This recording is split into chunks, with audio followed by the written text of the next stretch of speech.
they come in underdogs to Longzhu Gaming today.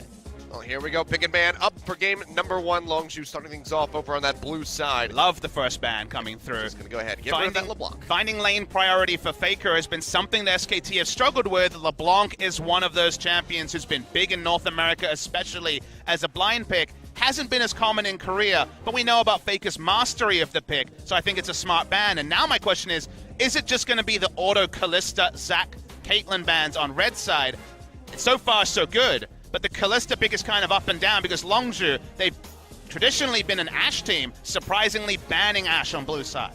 Didn't take that one off the board, so maybe looking for that Kalista for themselves. We'll actually ban the Elise on blue as well, with Zac taken off the board. So that was, yeah, trying to drive us in a different direction, it seems. That was my expected first pick for Longzhu. So, okay, the Elise is banned away. Was expecting that to just be claimed given how good it's been for Cuz. Gragas priority starts to shoot up, but something like Sejuani and other newer picks could be there as well. And okay, this is what I was thinking. Because they haven't really shown Kalista mastery this season, they're going to play with fire and leave Kalista open. Prey is a legacy Kalista player, and guess what?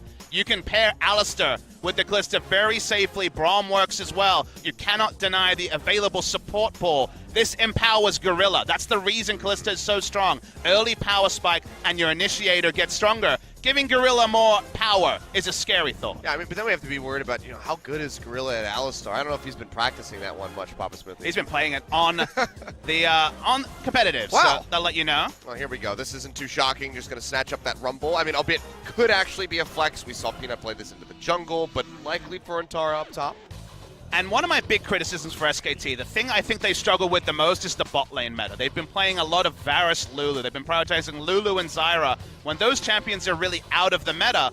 And, okay, against Jin Air, they get 2v2 killed. That happens sometimes, not often for Bang and Wolf, but it can happen. But when you have a Lulu, you can't even exit lane as a pick support, like Thresh, for example, and make plays around the map. So you have to win the laning phase if you're going to be taking the Lulu, and they haven't been able to do that with any consistency. Gragas is the expected big jungler if Sejuani is not going to be considered, and Taliyah has been as high as first pick for a lot of mid laners. Pawn and Crown, both first picking it. Faker himself first picking it earlier. Galio's available, they'll still take it. SKT seem to be going very standard team fighting, but not with a hyper carry. When we've seen comps like this recently, it's been with a hyper carry, and in this case, it's just the Varus. So they seem to be shoring up their laning phases. There's a lot of safety here, but where the draft will go from here remains to be seen. You could also see the Gragas perhaps moved up towards that top lane. Go into the Rumble. Outside chance. I mean, Khan doesn't have his Jace, but very often will pick for lane pressure. I feel like Khan having lane pressure is one of the big ways that Longzhu win a game. BDD can look for pushing lane, but Khan having a counter pick is so big for them. SKT have already flexed Peanut onto the Rumble before, so they are not married to the idea of running Rumble top in this game. It's been a good pick for Antara. You can see a lot of carry top laners have been banned. Yep. Jackson, Camille both taken off the board here for Khan, so it seems like SKT are pretty confident that Cuz will be the one running that Gragas into the jungle. Now, final ban here for the side of Longzhu. Get those next final picks underway, and it's going to be the Rex side. So jungle pool is pinched out considerably here for Peanut as he gets ready to select. You want to keep the flex possibility open here, so usually SKT counter pick for support with the last pick. That was their old meta approach. I actually would have preferred taking the support here and counter picking later for support, but they really seem to be focusing on getting a winning bot lane. Will that mean something like Lulu or Zyra, or will it mean something more risky? We'll wait and see. Sejuani, top lane was a thing of the first week of the season. It's been a jungle pick staple recently, so expected to be Sejuani jungle. Achilles, the first time we saw Peanut, we said, in an aggressive meta, this guy will be incredible. But it was a tank meta back then, and it's a tank meta in the jungle again, and Peanut does not fit the archetype of a great Sejuani player. Now, can he go out and have a great performance? Yes, but this is clearly the meta working against Peanut. That's where you're wrong. It's going to be Wolf support Sejuani. It could happen. I talked about that once, but I try not to say that too many times. It makes me look dumb. All right, well, speaking of support, so Thresh is going to be locked in here for Gorilla, so just going to have that nice lore-based bot lane for themselves with the Kalista alongside, so just all of the slipperiness that you could ever want to get away from ganks and whatnot in that bottom lane, and then J4 going to be locked in here for Khan. Now we are waiting for that support. Right now, hovering over the lane counter pick, just looking for the Zyra to poke down Thresh. Very much old meta comp from SKT. Similar identity to comps they were running against Jin Air. It's more of a team fighting comp than the 4-1 or 1-3-1 comps they were struggling with against Samsung and Afrika. Didn't work against Jin Air. Now they have a lot of laning power. Sort of game where Sejuani should get a pretty free jungling phase because of how much power is in the lane.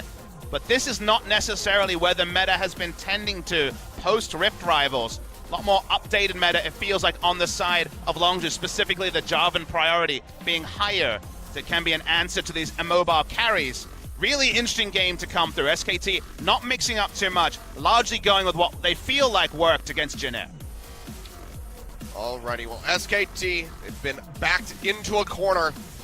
Down 0-6 in LCK, 0-7 with Rift Rivals backed in there as far as their games are concerned. But now, one of the toughest opponents that they've had to face so far here in the summer split was Longzhu.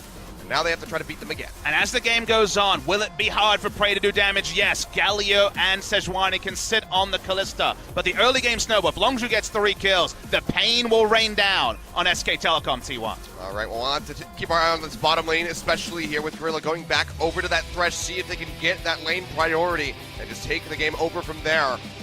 It's good to be back, Papa Smithy. I'm ready for some LCK action. This is one of the best matches we can have to kick things back off here. So let's go ahead and waste no more time and jump onto the Rift for game number 1. I would expect all of these players have been anticipating this one for quite some time.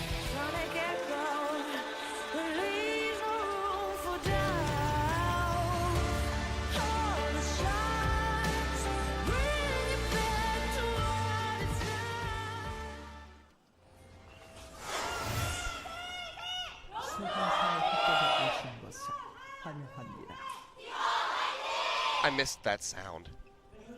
Well, I missed this desk. I gotta admit, it's getting a little bit quieter each time, Achilles. I missed your face. That's for you to work out. But the I've T1 worked it fans out. aren't in quite as unison as they were previously. The Longzhu fans happy. It's not a Prey fan, as far as I can tell. I'm not sure what that was.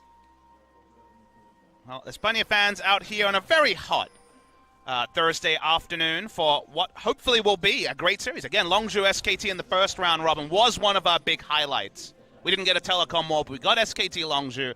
The second round, Robin, we get both, so we're getting greedy now. Kilios?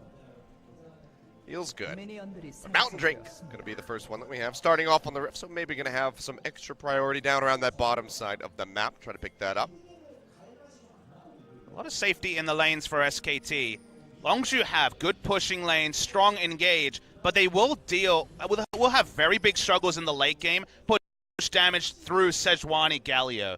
Even early with a Cinder Hulk and the damage reduction from the Galio ultimate, it's very difficult for Talia and Kalista to put damage through them unless it's early enough in the game. 1 item, sure, but 2-3 items, then the insane tankiness will be a bit of a headache for Longzhu to deal with. But Longzhu have been very good in the early game, largely through things like Jace. So the Jarvan is a bit of a different experiment for Khan. Oh, and poke down around those Raptors. Didn't get to harass out. The Peanut was able to just go ahead and start up over by that red buff. Now just going to be pushing straight down into that bottom half of the jungle. Nice. Because is going to be really empowered. As Sejuani, you always start a big buff because of how your passive interacts with the permafrost. You start a auto attack and you get the percentage HP damage on a red buff and you are able to take it down. So it's always a big buff start for Sejuani. It was in a ward as well, so Kuz is really empowered this game. He basically has almost complete information about where the Sejuani will pop. Whether or not, again, translate that into some nice early kills here for his team. It's going to be yet to be decided. That is going to be the idea here for him as he gets rolling. We'll see where his first visitation is going to be a bit hard to get a gank off onto somebody like Faker, just given the tankiness. Expecting the Sejuani to go for Scuttle Crab after the Wolves, but he skipped Gromp. May actually be going over to his Wolves. He's not below half health. Finally finish this one off. He'll be walking forward because he's going to spot this out. He's able to Rotates walk up. away. Yeah, and he's just going to stay out of vision. Remember, he has his full damage rotation up now. Here we go. Yep. As the Drunken Rage goes forward, gets the flash immediately there for Peanut. As some of Longzhu's level 1 plans have been genius. This game especially, read SK Telecom like a book. Warding the big buff, know that he'll start on a big buff. basically reading the jungle pathing. Bot lane, Wolf taking a lot of damage. Yeah, it's going to flash to the side. Throwing out that Ignite. Slow up comes through here from Prey as he throws out the Ren, looking for a little bit more damage in onto Wolf. Takes him very low. And now Peanut will be arriving here in the bottom lane, but just going to go ahead and use that Assault to just dash himself back over the wall. Doesn't find an opening. This is the part where Longzhu will have pressure in at minimum 2 lanes, and given Rumble's longer cooldowns, Jarvan actually does a pretty good job of pushing in the Rumble early. So it is kind of the sort of paddock where Cuz, with his basically full read on the enemy jungler, can make of the game as he will. Peanut does go for that Scuttle Crab finally, doing some Metal Gear style plays around the Callista Sentinel. It's pretty hard for Sejuani to dodge the cone there. Yeah. No, I mean, you think back to Bengi's dodging with his Nunu. Oh, good times. Wrapping around High multiple sentries. High Worlds on his Zed as well. There's been some good plays around this sentry from Callista in the past.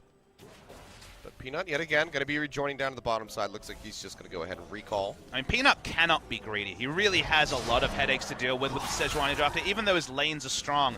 Early game, they'll be pushed in. Rumble, for this moment at least, able to push in. His flash is down, so he wants to queue into a camp for DPS, and then could just instantly die to a Gragas, who has spent most of the game getting now perfect vision on the blue side of SKT. BDD. Gonna look to start things up here. An early roam. Khan has his E in 3 seconds. Doesn't have the Dragon Strike here. Wait for this one to come through. Can they get the knock up? TP will be coming through from Faker in the base. Is he going to complete that? No, last second. We'll go ahead and cancel that one out. So they get the TP. They don't get a flash away from Mintara, but still have to be pretty satisfied with that roam. And because of the TP timing, actually BD is able to go back and buy and get to lane before it's going to be heavily shoved in. So he does still get a free back, and Teleport is just burned to relieve pressure in the top lane. So pretty decent trade. Longzhu trading up, but in kind of micro victories, right? They're not anything to write home about. There still is that inevitability, that was hard to say for some reason, of how strong Sejuani and Galio will be the later parts of the game. But Cuz is bot now, and we really want to take down the flash play straight into the Death Sentence. Cuz arriving, and the Ren comes through, but Gragas will still be finding that final blow. First blood goes over to Longzhu. Yeah, great stuff from Cuz. First the read on the enemy jungler, now visiting the lane where you had a Zyra with no summoners. SKT have been dogged in drafting Zyra and Lulu, looking for lane counter picks. Last pick Nami was their thing in the past. Been all about the Zyra and Lulu, and they've been losing more often than not as Cuz and Faker have a quick love tap inside. They just do no damage to each other. Who does damage to Galio, really? I don't know. And right now, Galio can't do damage to anybody, so. Even the minions. Feels bad, man. It takes him a little bit to get through there. The budget rod of ages just, you know, doesn't feel as good anymore. I only do see the second Dorans just because of the AP values to clear, but even that is up in the air. Galio just gets super tanky. Kuro was the prophet, used to know no Doran's Ring build, even when Doran's Ring was broken, or maybe he was just slow on the meta, hard to read, but that build is certainly the staple now. Yeah, I can't really tell with Kuro, because, I mean, on one hand, it's like, well, maybe he is just slow on it, but at the same time, he's our highest MVP at the moment. Interesting choice by Khan. He actually rushes the Spectre's Cow. Usually we see Tiamat, we see Phage. Yeah. It's not always a Rumble matchup, but usually see offensive itemization to match wave clear, so that you have both the Q and the Tiamat proc also to push. This sort of suggests to me that he kind of admits that he's going to be taking a lot of damage. Usually when you see Spectre's Cow, you're not really chomping at the bit if you're Cuz to be ganking for that lane. It's more a survival choice in an extended laning phase. So we'll see if that translates to largely bot side play, which admittedly has been Cuz's playbook so far. Well, you mentioned that already, you know, working his way around here. Peanut very low. We'll have to go back to base, and it's going to take him a while to get down to this bottom lane should a fight break out. Cuz just getting rid of the Grump for now, and maybe just, yeah, we'll snatch up that blue buff. Nice timing. And the wave pushed in at the same time. So far, the coordination with their jungler that at the start of the season wasn't always great, you'll remember, has been super good so far in this particular game and has gotten significantly better over the season. Cuz hit 6 off the blue buff, so could potentially make a visit bot lane, but no Fate's Call available just yet. In fact, there could be 4 here very quickly. Well, you spotted out. We'll go ahead and clear out that ward. Do have to respect Galio's Hero's Entrance, so Teleport and Hero's Entrance up from Faker. Nothing wrong with pushing up, posturing, and putting the fear into the minds of SKT.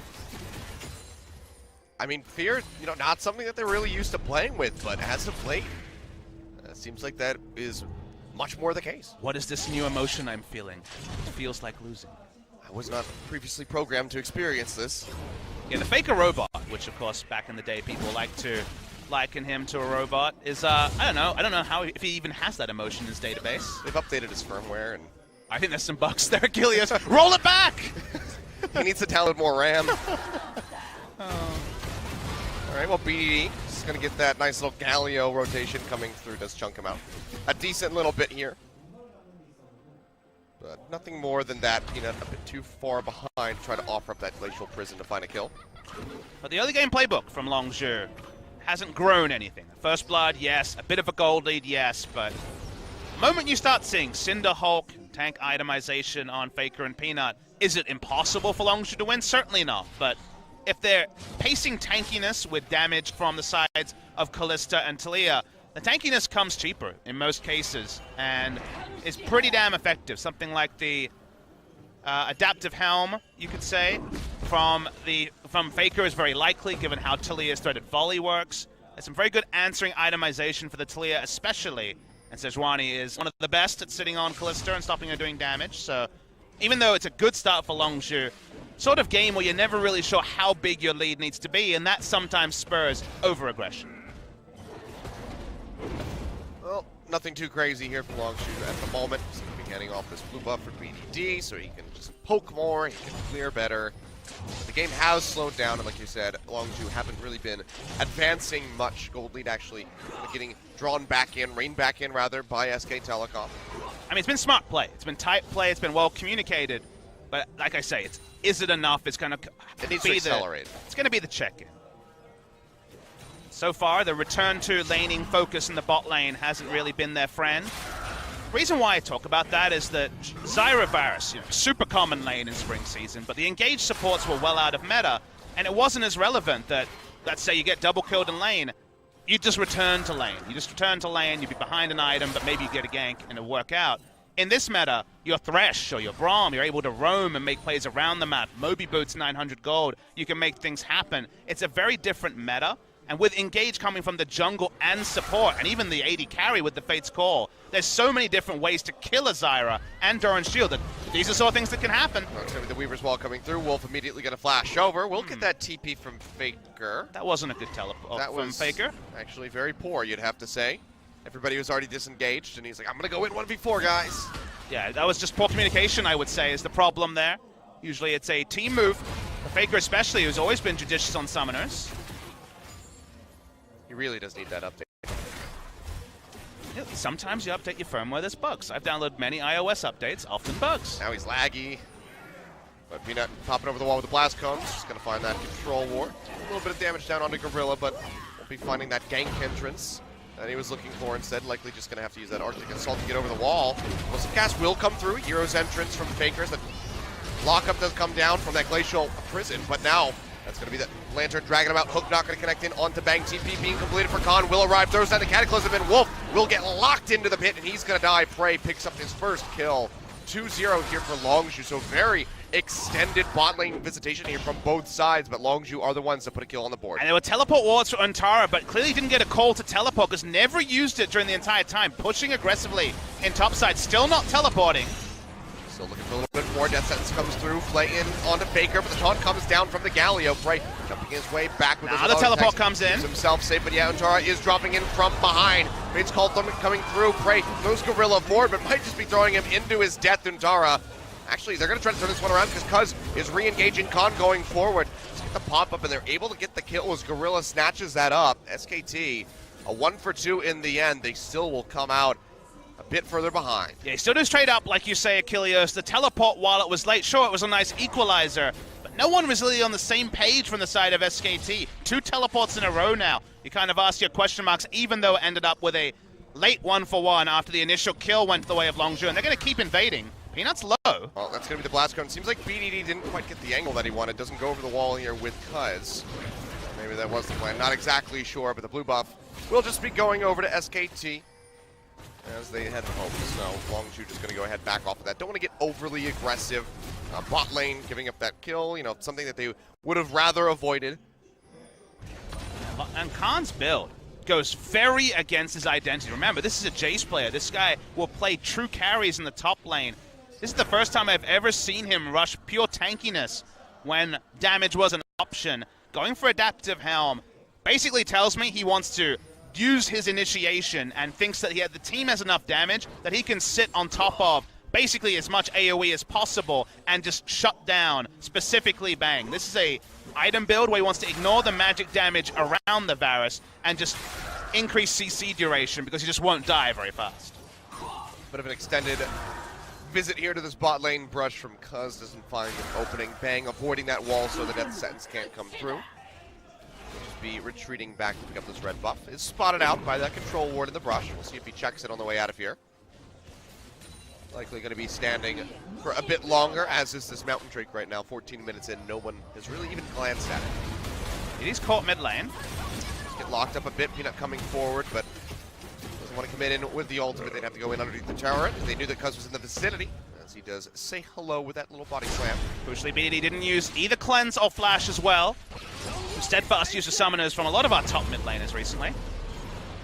Top mid laners is a confusing way to say that. Agreed, but I'm talking about BDD, Crown, Horn, these sort of guys.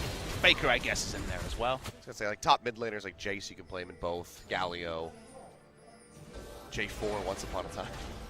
Good old Jarvan. Mid lane Jarvan was a thing for a hot second. Sarsen, a big fan. There's a name we don't talk about anymore. He retired. His last attempt to qualify for LCK. It was the best for everyone. He played a lot of different champions. 23? Something like that. Something like the final count. That was a weird spring season. 2016? Yeah. And then they dominated the challenger scene and then lost. A lot of vision control from SKT around the bottom side of the map now. Previously was Longzhu's playground. Very deep control ward just to spot the pathing from Gragas.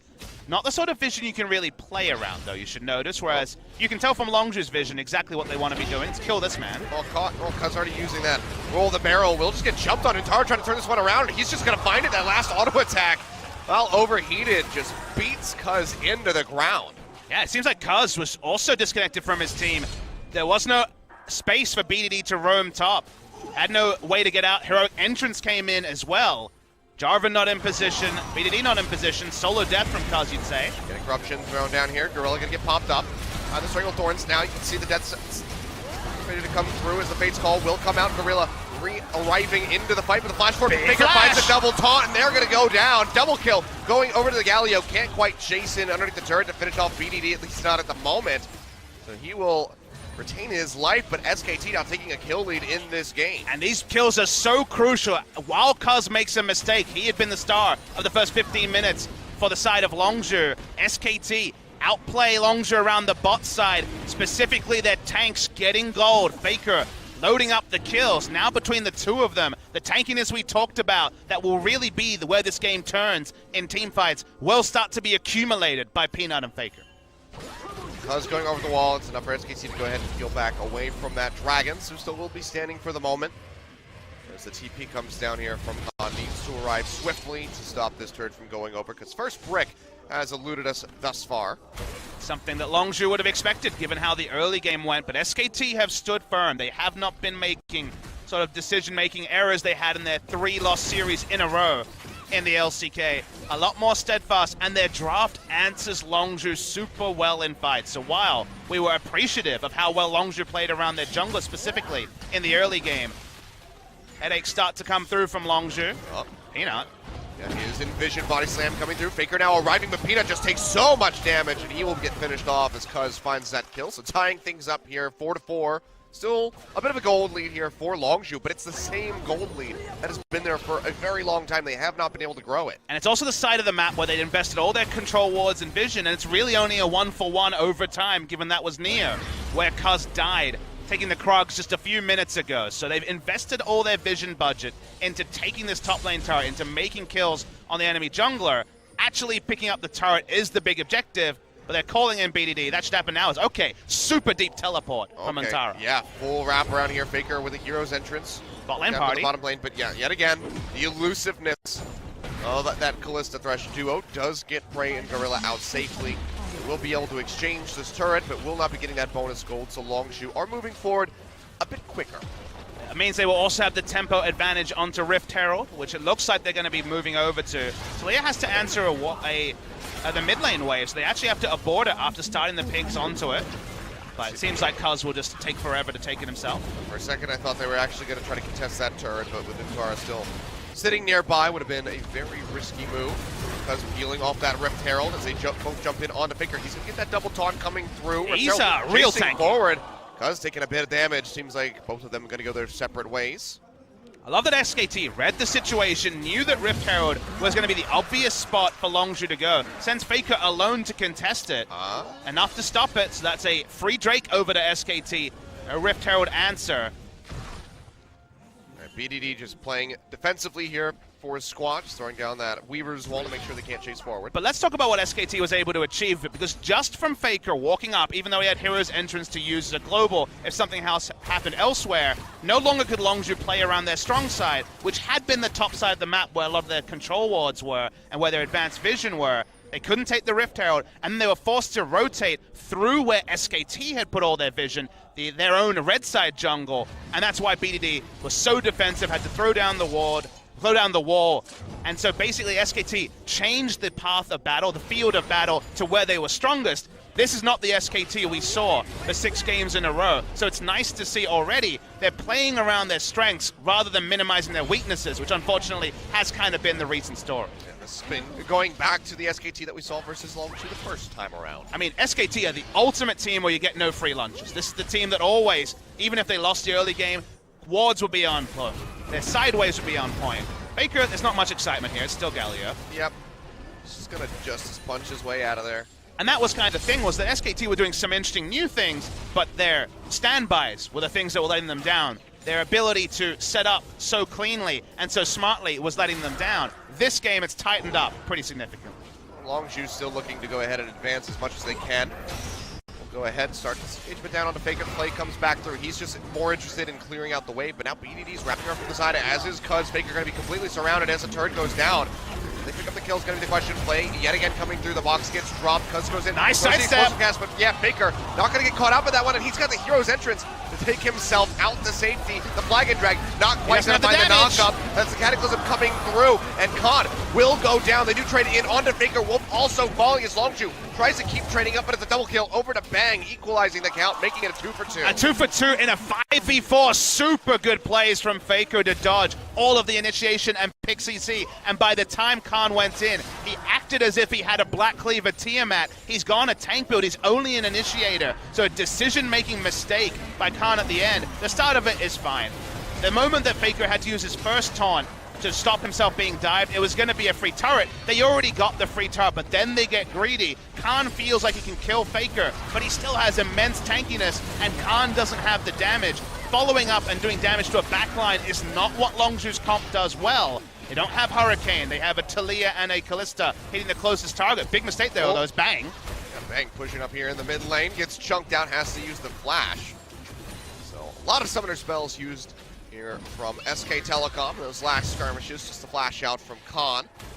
All that we really saw from the side of Longzhu. But SKT were able to pick up that top lane turret, and yet again, they're just keeping this around 1,000 gold down. So they are very much in this match. And it's a different role for Kanhu. 7-0 Jace, 4-1 Renekton. Both those champions don't really shoulder primary initiation. They're about pressure, but they're not necessarily about starting fights. He goes for an item build that is focused on initiation, and then he actually makes a mistake that baits his team into going too aggressively into an inner tower and a very tanky SKT lineup. So with the Jace ban, which was the big adjustment in the first round, Khan has to do something different, and that was one small area where Khan is disconnected from his very high ceilings we've seen elsewhere this season. Longzhu now looking to knock down this final outer turret. It's already about 50%, but the wave clear from SKT is pretty significant. With that Varus coming through, Faker looking for a taunt, doesn't find anything. They will hold on to that turret for a bit longer so far. Good CS leads for the side of Longzhu, who have been able to, as they've been rotating around trying to help Peanut in the early game, and just at the 2v2 laning phase, been able to do very well. But doesn't mean 2 items on Kalista with the QSS.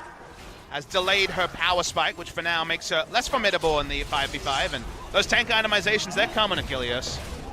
Poking his head in from behind. Bray gonna get jumped on.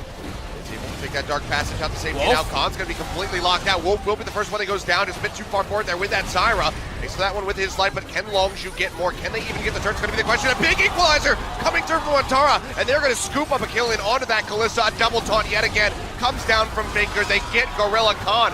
One hit away from dead. Can they follow up for it? Seems like he might just get himself out of here safely. As BDD and Cuz try to retreat, they have the wave clear to maintain a hold over this turret for the moment, but SKT yet again trading up. Cuz going forward, looking for something as the barrel roll nearly kills Faker. There's a teleport coming through from Khan. Doesn't have much mana, but the Khan TP is coming through from the backside. Tries to get the prediction, but doesn't do it, but Faker is still going to be dead. A nice little fancy play there. The size up on the Justice Punch. Peanut will have that flash available, but BDD, he is out for blood. As is Khan, they come over the wall. Can they get the hit? One more will do it, and BDD is able to get it through with the threaded volley. While it was a really nice sidestep from Faker, it was still the right flag and drag because there was no exit path if he was establishing that way. No matter what. Exactly. It's the right decision. He's forcing them to juke into the Talia and his inevitable death. They get 2 kills on the outside. Nice teleport coming through from Khan. These fights are getting insane. But credit SKT, their focus onto Prey when his QSS was down was what allowed them to turn the fight. It is so much on BDD and Prey to do damage with the low damage build coming through from Khan. They took him down, it went even. Longzhu still are in the driver's seat, but SKT are at least fighting. It looks more like the old SKT that we know and love. And Wolf just starting things off, getting absolutely annihilated in the front line, but then Faker, I mean, the big taunts ready to come through. Yeah, the permafrost coming through into the nice equalizer from Antara. And then there's the lack of damage. That's the problem here. BDD has a decent mana bar, so he can do some damage.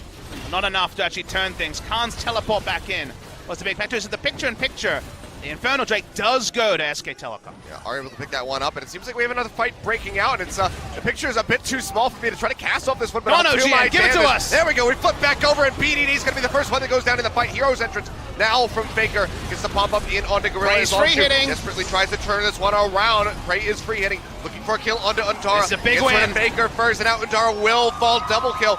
Going over to Khan, so they lose out on that Infernal Drake. We're gonna have another replay. Probably miss another fight, but Longzhu, they kill 4, and now they're looking for Baron. Unfortunately, we were on about 3 inches of monitor here, Achilles, with our small monitors and the picture-in-picture. But the fight around the Infernal Drake seemed to be forced, and in the end goes massively the way of Longzhu. SKT will have to judge their decision-making from the replay. Peanut is around, same level as Cuz. Let's see if they can interrupt him, because they do have the rent to secure this. This should be Baron to Longzhu. How much do you want to go for this one? Seems like it's a bit of a do or die moment. Has that blast cone ready to go if he wants to try to pop in to the pit. The death sentence comes through, and he is just going to surrender this one. Takes it out for a ride. The Rend is there to claim the Baron. So Longzhu needed for 20 minutes. All right, now let's find out how. So the big question, we saw Cuz come in, he didn't get it, and I was like, okay, this is going to back away. I was still focused on the replay. It goes super hard opening onto Faker. Peanut initiates onto BDD, who is taken out, but the explosive Cusk is massive in the backline, and Prey, with his QSS down, this time has no more threats to respect. Galio walking away, Antara walking away. This is what Kalista can do in an early fight. If she gets free targeting, she is able to clean up teamfight. She is truly the snowball early game teamfight AD carry, and Prey did his job. And again, this is one of those things that SKT didn't really respect or maybe expect from Longzhu to first pick this Kalista legacy pick, as you say, but they go right back over to it, and Prey, he is having one hell of a game, 4-3-5 at the moment. I actually disagree with that analysis. They had to know it was likely, but they thought they had the answer. They thought Sejuani Galio would be enough tankiness and just say, okay guys, it's a Kalista, wait and we'll be fine. Eventually we'll be fine. The fight around the Infernal Drake doesn't go the way they expect, and by the time it does, Kalista is able to actually win a fight when she was strongest. All-out siege mode here now for Longzhu, trying to knock down these inner turrets. Won't be able to do so. Still the wave clear, even with those Baron-empowered minions, is very strong from SK Telecom. It's just going to be a bit of back and forth between this mid and bottom lane, but it seems like Longzhu will have the break this time. Yeah, the problem in the previous fight was everything being used onto BDD. Sure, there's 2 squishy, consistent DPS dealers, but this is the time in the game where Kalista has to be priority number 1 above all else, and the moment Kalista didn't have constant CC and constant threat on her, she was able to win. So it was just a decision-making mistake. They feel like they can contain the Kalista, but it gave the Kalista a bit of a bounty of gold, and that may be difficult, at least for the next 5 minutes, until another tank item comes on to both the front lines. Well, certainly suffering for leaving that up now. Frey is going to be looking for more and more kills, has had a nice CS lead throughout that laning phase over top of Bang, as the kills to back it up as well. So plenty of gold going over to him. Quite a many few kills in this game so far, just about to be 29 minutes through.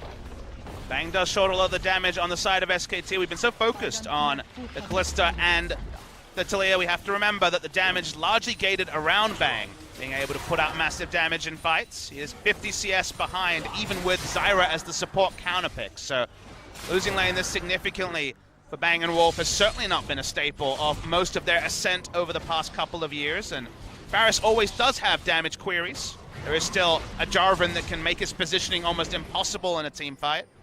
So battle of the AD carries the next fight. It feels like whichever team has the AD carry lead should inevitably win the fight. Well, now push forward here. Faker going a bit too far up. We'll have that double taunt yet again, trying to keep himself safe. Justice punches out away from that death set. So will not get locked down, but Longzhu seems like they want to go all in to knock down this final inner turret. Up. Pushing forward, Baron buff getting ready to expire. Death Sense comes through in onto Peanut, but he's very tanky there with that Sejuani. Keeps himself safe. Weaver's Wall already used, try to keep them cordoned off. They will take free damage, but no more for now. I mean, BDD just has him backed into a corner, and he's just pelting them with rocks. So several of them do get chipped down to around half HP. Have to go back to the fountain, and that will be Longzhu claiming that final inner turret.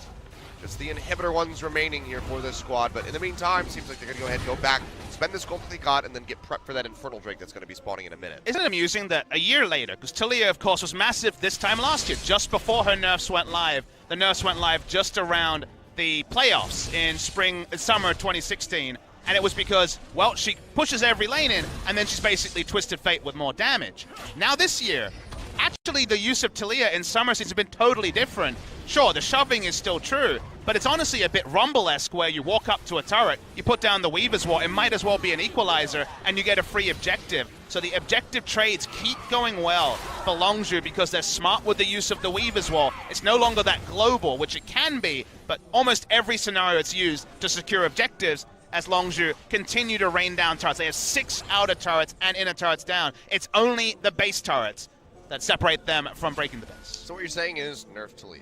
Yes, absolutely. But I mean, she's cool, so at least she's a fun champion in the meta. They're still walking up for now.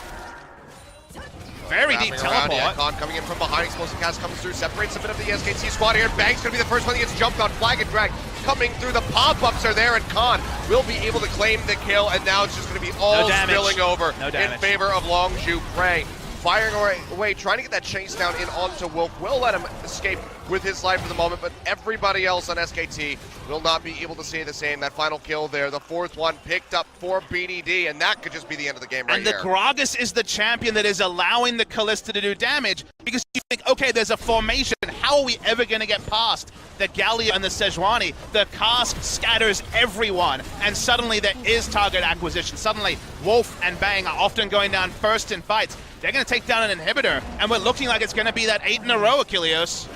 Certainly does seem like it. Bang getting ready to respawn, but can he do anything to try to stop this? No ultimates, no summoner spells available here for the Varus. It's just he and Wolf versus the world.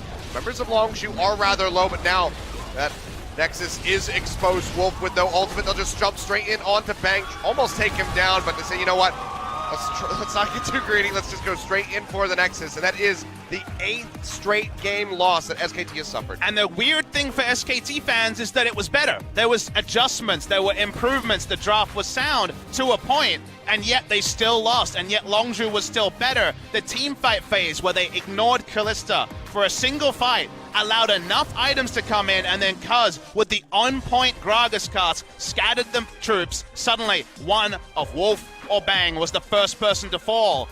And that was the big problem there. And also, you have to look back at the draft and say they keep trying to last pick for bot lane, and it keeps failing. They keep losing lanes with a bot lane support counter pick. That should not be acceptable at the highest level when it's Bang and Wolf. They keep investing in these range supports to try to get them through laning phase, and it's not working.